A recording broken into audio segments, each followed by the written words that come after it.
sometime between now and when Brother Don gets up, we can figure out who the other distinguished speaker is. All right. Thank you guys for coming. I appreciate you and the chance to share this with you. At first glance, rhetoric and hermeneutics are quite different things. Rhetoric deals with argument and persuasion, hermeneutics with examination and understanding. But on closer inspection, rhetoric and hermeneutics commingle in ways that make them inseparable. Both rhetorical and hermeneutical reflection take the form of considering existing practice. Already in the earliest surviving rhetorical theory from Plato and Aristotle, the theoretical discussion takes the form of reflection on rhetorical practice. Similarly, the Sophists and Socrates both manifest a concern for an art of understanding, even if this art isn't yet, for them, a full-fledged hermeneutical theory. In addition, the theoretical tools of the art of interpretation, or hermeneutics, have been, to a large extent, borrowed from rhetoric. Characteristically, rhetoric defends the probable and does not content itself with admitting for acceptance only what can be proven empirically. And such, too, is the nature of interpretation. Rhetoric is everywhere, and no less universal is the function of hermeneutics, because everything is included in the realm of understandings and understandability in which we move. In this way, according to Hans-Georg Gadamer, the rhetorical and hermeneutical aspects of human linguisticality completely interpenetrate each other. There would be no speaker and no art of speaking if understanding and consent were not in question, were not the underlying elements. There would be no hermeneutical task if there were no understanding that has been disturbed, and that those involved in a conversation must search for and find again together. Understanding comes about by dialogue, even if it's only dialogue between oneself and a text and the tradition that mediates between the two. Of such dialogue, scholarship on Paul's relationship to Israel's scriptures lies in need, as it focuses on the scriptural texts that Paul uses and the methods he applies in interpreting them. These questions are important and necessary, and there is great fruit yet to be gained from them. But even when contemporary scholars observe correctly that a particular text or method is used, this observation does not itself explain why Paul reads a given text as he does. Adequate exploration of the supporting rationale for Paul's hermeneutic is often lacking. One promising way of pursuing such exploration, however, is by observing the character of Paul's arguments using Israel's scriptures as enthymemes. Seen in this way, the negative space between text and intertext is not simply a gap or slip in Paul's argument, whether to be criticized, observed, or explained away. Instead, this negative space provides positive testimony about the hermeneutic world within which it arose and to which it might validly have been addressed. So under our first main heading, enthymemes as indicators of early Christian dispositions. The concept of the enthymeme receives its primary early description in the rhetorical theory of Aristotle. Nowhere in his surviving corpus, unfortunately, does Aristotle straightforwardly define enthymemes, however. At the same time, Aristotle's reflections about enthymemes provide salient clues to the concept's usefulness for understanding the dispositions Paul expected of his audiences. According to Aristotle, the function of rhetoric is not so much to persuade as to find out in each case the existing means of persuasion. Within this art, enthymemes are the body of proof. That is, the enthymeme is the structure, the frame which incorporates pistis, or proof. The enthymeme is a rhetorical argument which is organic in character and contains reason, appeals to pathos or emotion, and appeals to ethos or character. The common textbook definition of an enthymeme, however, tends to stress one of two factors. On the one hand, the definition may characterize enthymemes by stressing the content of their propositions and holding that the distinctive feature is the material probability rather than certainty of premises and conclusions. On the other hand, the definition may emphasize the enthymeme's formal structure and hold that the enthymeme is distinctive because it is formally deficient. That is, it's a syllogism with one or more unstated terms. Yet in neither case do these noted features successfully distinguish an enthymeme from Aristotle's closely related categories of demonstrative and dialectical syllogisms. According to Lloyd Bitzer, a better characterization of the enthymeme that differentiates it from Aristotle's description of these other categories would be that, and this is the block quotation on your handout, demonstrative syllogisms are those in which premises are laid down in order to establish scientific conclusions. Dialectical syllogisms are those in which premises are asked for in order to achieve criticism. And rhetorical syllogisms, or enthymemes, are those in which premises are asked for in order to achieve persuasion. An enthymeme may be a formally complete syllogism, or it may be expressed by only one term, or one premise. The enthymeme's expressed structure is beside the point. Its classification as an enthymeme derives from the kind of syllogizing in which it occurs, i.e. rhetorical rather than demonstrative or dialectical, and the end to which it is employed, i.e. persuasion rather than proof or criticism in Aristotle's vocabulary. Thus, when enthymemes are used, the argument becomes something that the rhetor and the audience complete together. In the case of Pauline enthymemes, the argument shows what dispositions Paul anticipates his audience will have been willing to supply for completing his arguments, whether these dispositions are expressed in the text or not. When Paul's enthymemes involve Scripture, they also disclose the hermeneutic horizon within which Paul anticipated this Scripture would be read by the early Christians he addresses. Now, before we discuss a brief example of this kind of analysis, however, it bears some qualification. Primary among these qualifications are the need to be aware of dispositional aggregation, a rhetor-side dispositional projection, and translation of character and emotion into rational description. So, treating each of those three in turn. First, in terms of dispositional aggregation, an enthymeme may be embodied in either a complete or an incomplete syllogism. The form doesn't matter. But the possible field of relevant dispositions emerging from an audience's beliefs as the rhetor perceives them is necessarily presented in aggregation or summary form only. Any views that may lie behind and themselves give rise to the rhetor's summary of the audience's perspective can be recovered, if at all, only by other means. So whatever we're going to get a summary rather than necessarily all the fine-grained details. Second, enthymemes involve rhetors in asking their audiences for premises. This asking may take the form of a direct request in a live interaction, or the asking may involve the rhetor's assertion of some proposition without defense. In this way, the rhetor supplies the verbiage of the proposition, but still asks for the audience to accept the premise as a going basis for the argument. This situation involves both an ambiguity and a constraint on that ambiguity for our purposes. It entails an ambiguity because the rhetor projects premises that the audience is anticipated to accept. Therefore, there arises the possibility of a mismatch between the premises projected by the rhetor and those actually held by the audience, i.e. the implied audience may not be the same as the actual audience.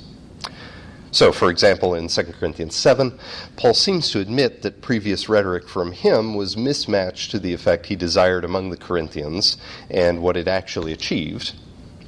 On the other hand, the danger posed by this ambiguity need not be very great, and any competent rhetor, like I take Paul to be, would naturally seek to minimize the likelihood of asking for assumptions from the audience that the audience is in fact not likely to grant. Third, the enthymematic analysis recommended here may eventually require translation of appeals to character and emotion into appeals to reason.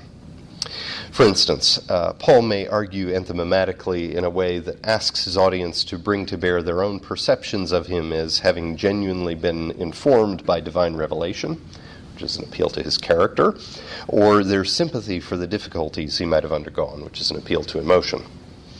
Yet a contemporary audience might not share this anticipated view of Paul's character or may not be similarly moved by sympathy toward him.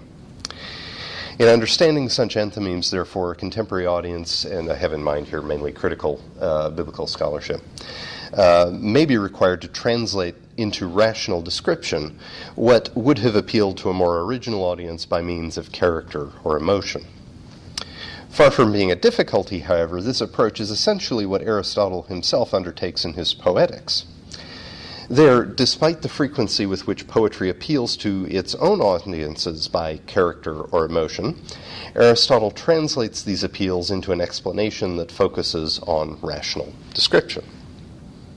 So, one brief example from Romans may be useful to illustrate this approach. Starting from the beginning, any such inquiry would require all the usual efforts to determine whether, how, and in what forms Paul used Israel's scriptures.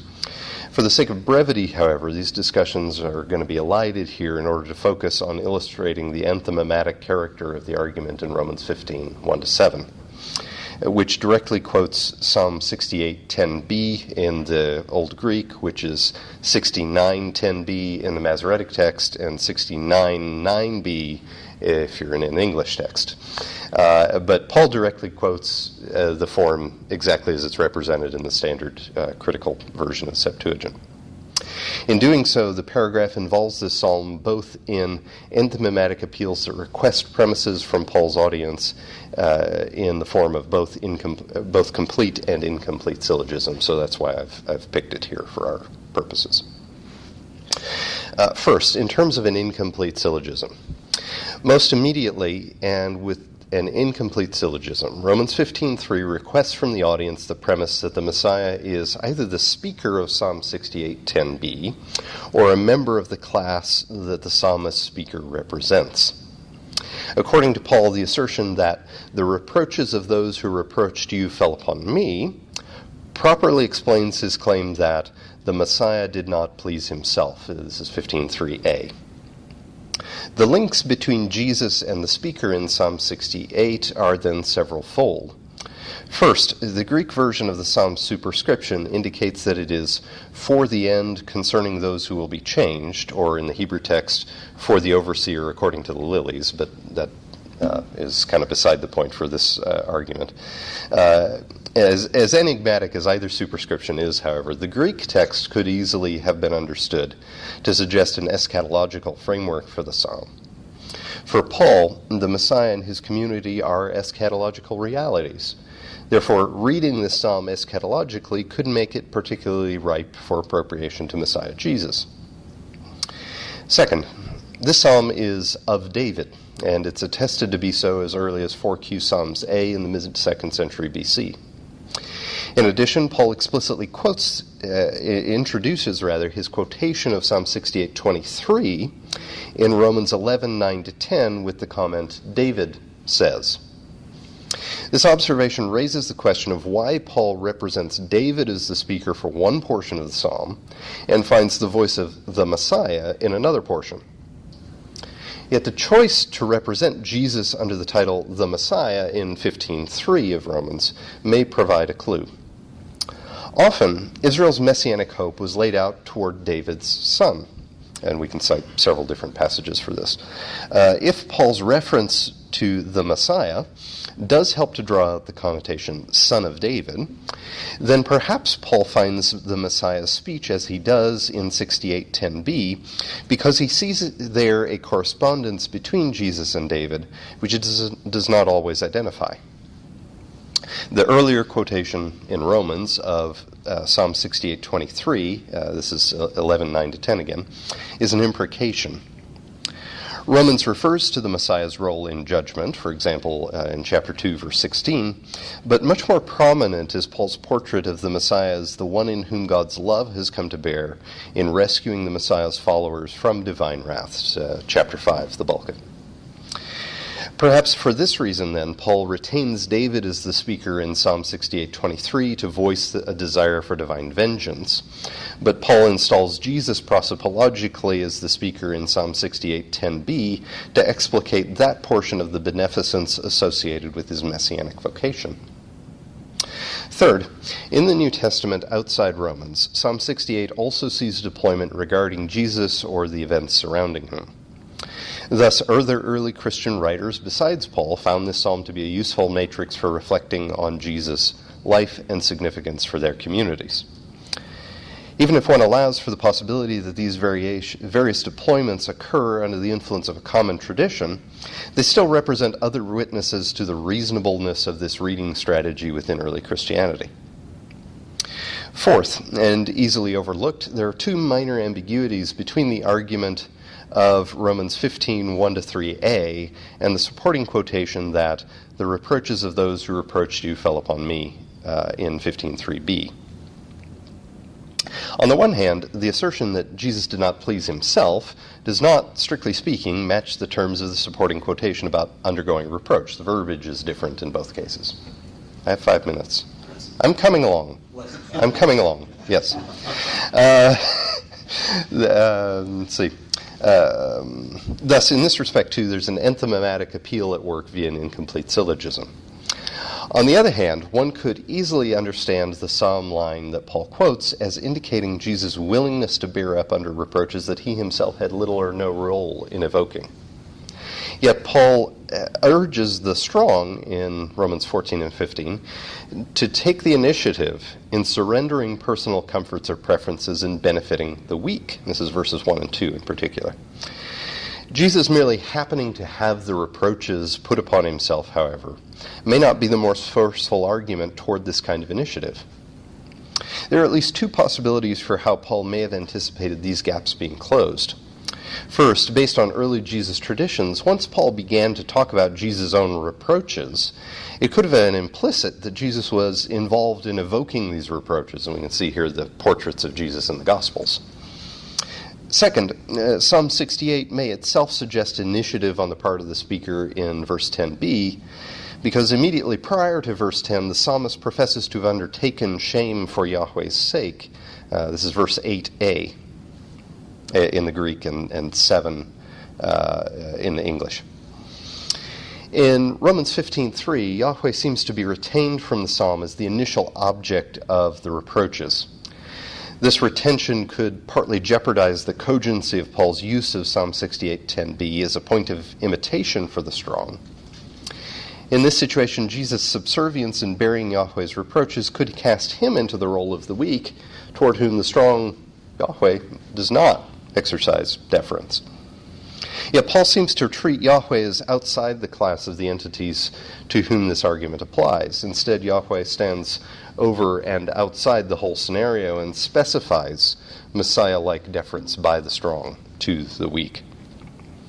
Consequently, the underlying argument of Romans 15:3 as a whole seems to be that Jesus did not please himself because A, undergoing reproach and pleasing oneself are mutually exclusive. B, the psalmist speaks about undergoing reproach, and C, the psalmist's testimony is Jesus' own first-person experience, too. Otherwise stated, we can put this into the syllogistic forms that are in your handout. On the left side, I've given kind of more closely aligned to what Paul actually says. On the right side is kind of more proper syllogistic form, so to speak. This enthymematic appeal of 15:3 with an incomplete syllogism is then coupled to an appeal with a complete syllogism. This coupling reinforces how Jesus not pleasing himself establishes the paradigm within which the strong members of the Roman community should relate to the weak in that community. To this end, Paul states, and thereby asks his audience to grant, the additional premise that whatever things have been written previously have been written for our instruction in order that through patience and encouragement of the Scriptures we might have hope. Paul doesn't argue this point, nor does he base it on anything else he's argued to this point in the letter. He simply asserts it and thereby asks the audience to grant it as correct. And so, in this case, the logic of the argument falls out basically as you have there in your handout. To this, Paul adds the express prayer, may the God of this perseverance and encouragement give to you the same way of thinking about one another according to the example of the Messiah Jesus. So, I know I'm running out of time, so skipping to the conclusion. If enthymemes are the kind of rhetorical structures that we've discussed earlier, then one can see how they might function as the body of proof. By no means are they limited to contexts in which the New Testament, let alone Paul, uses Israel's scriptures. Yet when they occur in such contexts, they open a window onto the hermeneutic world within which the early Christian communities read their scriptures.